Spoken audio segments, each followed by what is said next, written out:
Assalamualaikum warahmatullahi wabarakatuh. Nama saya Tri Astuti Ramadhani, Stambuk F1B1 1938. Di sini saya akan mempresentasikan mengenai tugas proposal penelitian saya guna untuk memenuhi salah satu tugas mata kuliah, yaitu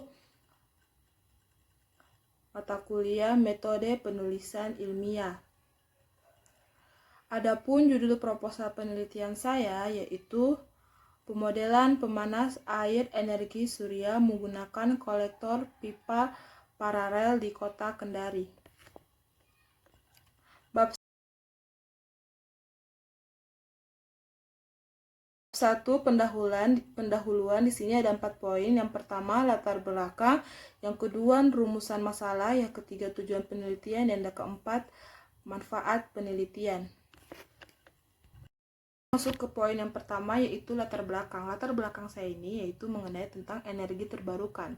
Energi terbarukan adalah energi yang pada umumnya merupakan sumber daya non-fosil yang dapat diperbarui dan apabila dikelola dengan baik maka sumber dayanya tidak akan habis. Salah satunya yaitu energi matahari. Dan salah satu pemanfaatan energi matahari yaitu adalah menjadi salah satu pemanas air dan akan tetapi ada cara lain yang lebih murah dan mudah yaitu melalui peralatan pemanas air dengan sistem tenaga surya solar water heater system. Menurut Virgago tahun 2015, jenis pemanas air dibedakan berdasarkan energi yang digunakan. Sumber pemanas air yaitu pemanas air tenaga listrik, pemanas air tenaga gas, dan pemanas air tenaga surya. Di sini di proposal saya akan membuat salah satu alat yang dapat digunakan untuk penggunaan energi matahari, yaitu alat pemanas air tenaga surya. Yang saat ini persoalan yang terdapat pada alat pemanas air energi surya sendiri yaitu mengenai optimalisasi dari temperatur air panas dan efisiensi alat pemanas air energi surya. Maka dari itu, adanya penambahan reflektor di samping kolektor surya untuk mengoptimalkan penyerapan sinar matahari yang dapat diserap oleh kolektor surya. Dari latar belakang ini, kita dapat merumuskan masalah. Yang pertama, perumusan masalah itu mengenai bagaimana pengaruh luas reflektor terhadap efisiensi kolektor pemanas air energi surya dan bagaimana pengaruh sudut reflektor efisiensi kolektor pemanas air energi atau tenaga surya. Dan yang kedua, tujuan dari penelitian ini ialah yang pertama, menganalisis pengaruh luasan reflektor terhadap unjuk kerja alat pemanas air energi surya, dan yang kedua, menganalisis pengaruh reflektor terhadap alat pemanas air energi surya. Dan manfaat dari penelitian ini adalah yang pertama, sebagai panduan dalam pengembangan alat pemanas air energi surya, dan yang kedua, dikembangkan sebagai pembuatan prototipe untuk menambah alat yang berguna bagi masyarakat. Selanjutnya, kita masuk ke tinjauan pustaka. Di tinjauan pustaka ini terdapat 2 poin. Yang pertama, kajian yang pernah dilakukan, dan yang kedua, landasan teori.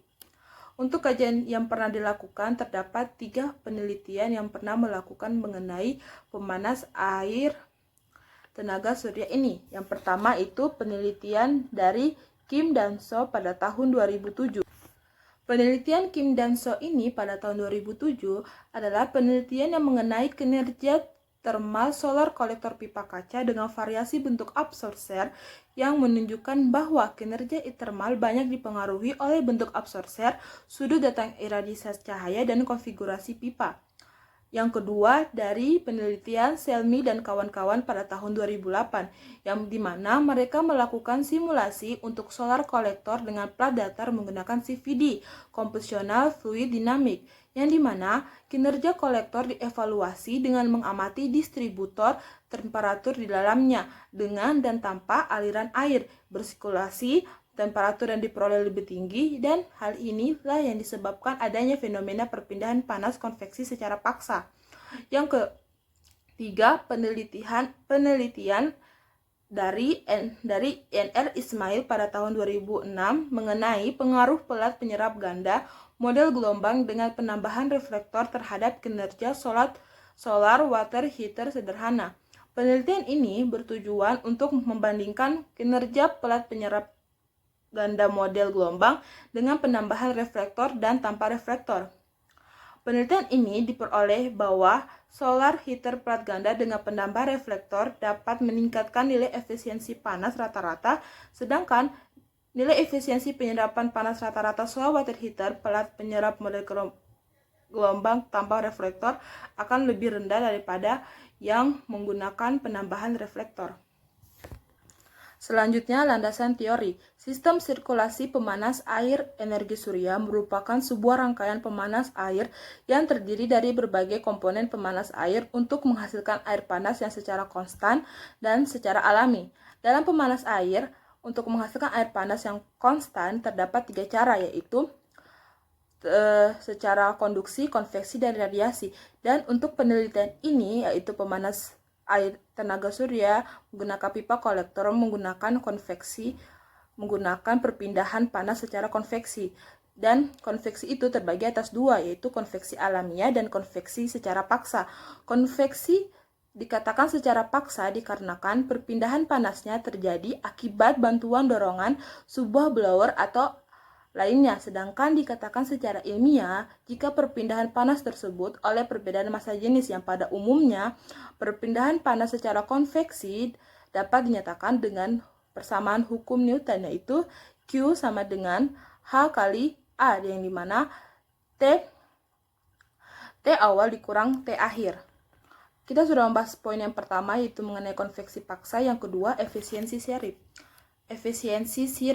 Efisiensi sirip pada penelitian ini adalah suatu ukuran untuk mengetahui manfaat radiasi yang diserap dan diubah menjadi panas yang dikonduksikan ke bagian dasar sirip. Efisiensi sirip ini adalah salah satu dari parameter yang paling penting dalam perancangan kolektor surya jenis cairan, yang dimana dapat dirumuskan dalam persamaan F sama dengan tangen H akar UL per K gamma dalam kurung S kurang A per 2 dibagi akar U kali L per K kali gamma dalam kurung S kurang A per 2.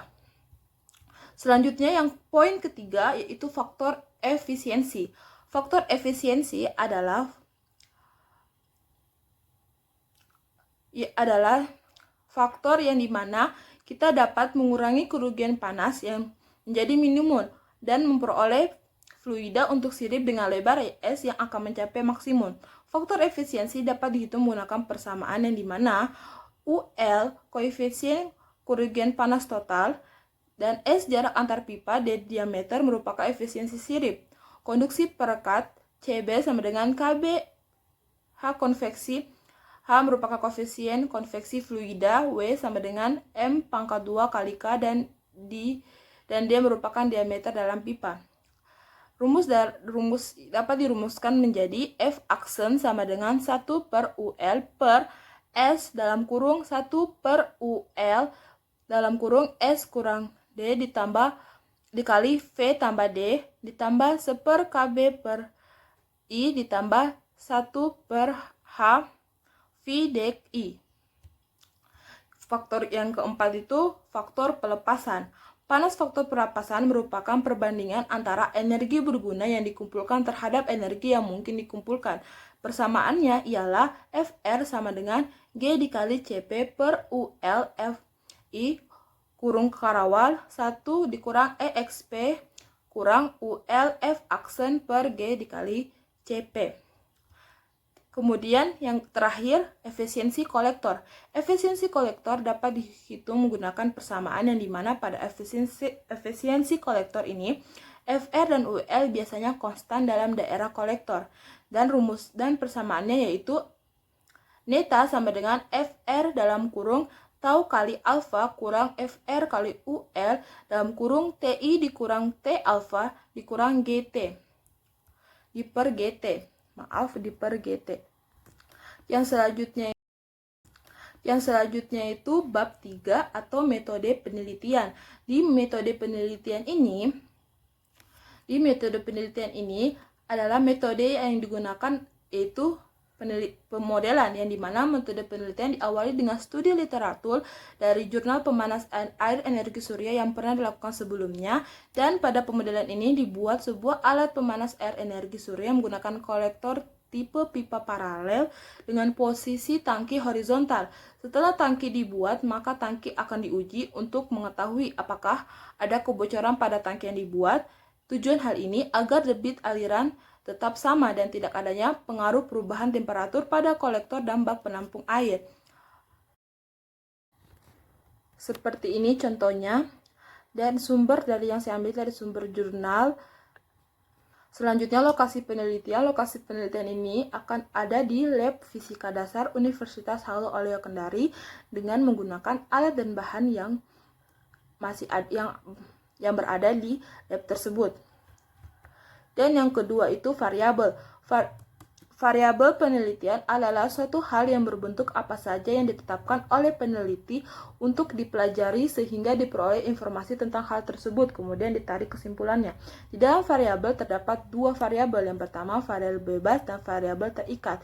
Variabel bebas atau independen adalah variabel yang besarnya dapat ditentukan berdasarkan pertimbangan tertentu dan merupakan tujuan dari penelitian itu sendiri. Dalam penelitian ini, sebagai variabel bebasnya adalah pemodelan. Dan yang kedua itu variabel terikat. Variabel terikat atau dependen merupakan variabel yang dipengaruhi atau yang menjadi akibat karena adanya variabel bebas. Adanya variabel bebas, sedangkan variabel terikat dalam penelitian ini adalah bukaan luasan reflektor pada sudut tertentu. Selanjutnya kita akan membahas variabel yang divariasikan. Variabel divariasikan untuk mengetahui pengaruh luasan reflektor terhadap efisiensi kolektor. Ada 3 variasi. Variasi pertama adalah variasi tanpa menggunakan reflektor. Variasi kedua adalah variasi yang menggunakan reflektor dengan luasan reflektor 0,95 meter kuadrat pada sudut 45 derajat. Dan variasi yang ketiga adalah variasi yang menggunakan reflektor dengan luasan reflektor 1,35 meter kuadrat pada sudut 45 derajat. Dan variasi yang divariabelkan untuk mengetahui pengaruh sudut reflektor terhadap efisiensi kolektor. Yang pertama ada dua variabel. Yang pertama, variasi yang keempat adalah variasi yang menggunakan reflektor dengan luasan reflektor 1,5 meter kuadrat pada sudut 30 derajat. Dan yang kedua, variasi yang kelima adalah variasi yang menggunakan reflektor dengan luasan reflektor 1,1 meter kuadrat pada sudut 60 derajat. Langkah penelitian yang pertama, membuat alat pemanas air energi surya dengan kolektor pipa paralel dan reflektor. Yang kedua, menyiapkan alat pemanas air energi surya dan reflektor. Yang ketiga, mengatur alat pemanas air energi surya tanpa penambahan reflektor. Yang keempat, mengatur kemiringan reflektor dengan sudut sebesar 45 derajat dan mengatur variasi luasan reflektor 0,95 meter kuadrat. Yang kelima, mengatur kemiringan reflektor dengan sudut sebesar 45 derajat dan mengatur luasan reflektor 1,35 meter kuadrat. Yang keenam, mengatur kemiringan reflektor dengan sudut sebesar 30 derajat dan mengatur variasi luasan reflektor 1,5 meter kuadrat. Yang ketujuh, mengatur kemiringan reflektor dengan sudut sebesar 60 derajat dan mengatur variasi luasan reflektor 1,1 meter kuadrat. Yang kedelapan, atau yang terakhir, melakukan analisis data. Langkah untuk melakukan analisis data ada 3. Yang pertama, analisis pengaruh luasan kolektor terhadap efisiensi. Menganalisis pengaruh luasan reflektor terhadap efisiensi kolektor pada variasi 1, 2, dan 3. Analisa pengaruh sudut reflektor terhadap efisiensi kolektor pada variasi 3, 4, dan 5. Yang ketiga atau terakhir, membandingkan simulasi dengan eksperimen pada variasi 1, 2, 3, 4, dan 5. Untuk jadwal penelitian sendiri itu akan dilaksanakan pada bulan Mei sampai bulan September pada tahun 2021. Terakhir yaitu daftar pustaka. Daftar pustaka di sini ada 3. Yang pertama, Kim dan So pada tahun 2007 dengan judul jurnal Thermal Performance Comparisons of the Glass Evacuate Tube Solar Collector with Shape of Absorber Tube. Dari jurnal Renewable Energy jilid ke-32 tahun 2007 halaman 772 sampai 795. Yang kedua dari N.R. Ismail pada tahun 2006 dengan judul Pengaruh Pelat Penyerap Ganda Model Gelombang dengan Penambahan Reflektor Terhadap Kinerja Solar Water Heater Sederhana dari Jurnal Dosen Teknik Mesin Universitas Widayagama Malang.